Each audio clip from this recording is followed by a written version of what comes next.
भक्तों गहणरे गुंडीचा अभिमुखे गड़िला श्रीजीउंकर रथ। बालेश्वर जिला नीलगिरी रे पहंडी विजे परे श्री जगन्नाथ, बलभद्र, देवी सुभद्रा और सुदर्शनक रथ टणा आरंभ होईछि। लक्ष लक्ष भक्त श्रीजीउंक रथ को टाणी टाणी नेइछंती माउसी घर को। तेबे नीलगिरी रथयात्रा रे प्रथम दिन मंदिर ठारू रथ अल्प बाट जाई शंकराखंटा पोखरी निकटरे अटकी जाए एवं परदिन पुणी सेठारू रथ टणा आरंभ हुए। आउ आज रथयात्रार द्वितीय दिन नीलगिरी रे भक्तों भिड़ लागिथिबा बेले वर्षा सत्वे श्रद्धालु माने ठाकुरंकु दर्शन करी रथ टाणिछंती। सेहीपरि सांसद प्रताप चंद्र षडंगी, विधायक संतोष खटुआ, जिलापाल सूर्यवंशी मयूर विकास एवं एसपी राजप्रसाद मध्य ठाकुरंकु दर्शन करिबा सहित रथ टाणिथिबा देखिबाकु मिलिछि। प्राचीन परंपरा अनुसार तृतीय श्रीक्षेत्र नीलगिरी रथयात्रा पुरी रथयात्रार गोटे दिन पर अनुष्ठित हुए 2 दिन एवं आज से अवकाश नीलगिरी बड़दाण्ड आज लोकारण्य पुरी आसुआ घंटुआ एवं ओडिशा नृत्य शिल्पी मान द्वारा बड़दाण्ड विभिन्न रंगोली लक्ष लक्ष भक्तों समागम इंद्रदेवंकर टिपिटिपि बारिशी भितर जगा कालिया रथ बड़दाण्ड आज घिरी घुरी चलती आज भक्त भगवान एकाकार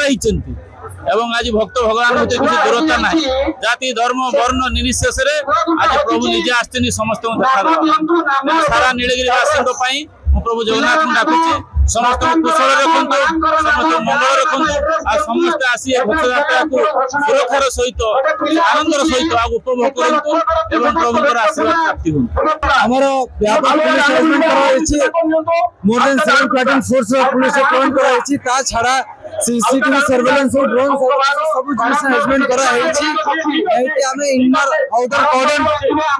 मैकेनिज्म को व्यवहार करी हमरो रथ टाना होउची निहायती बहुत संकलित भाव रे हमारा रथ यात्रा एबे चलना होउची बहुत शांति श्रृंखलित भाव रे हमरा एही पर्व महाप्रभु का कृपा रे बहुत ही शांतिपूर्ण भाव रे संचालन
बालेश्वररू प्रसंजित सेठींक रिपोर्ट कोणार्क लाइव।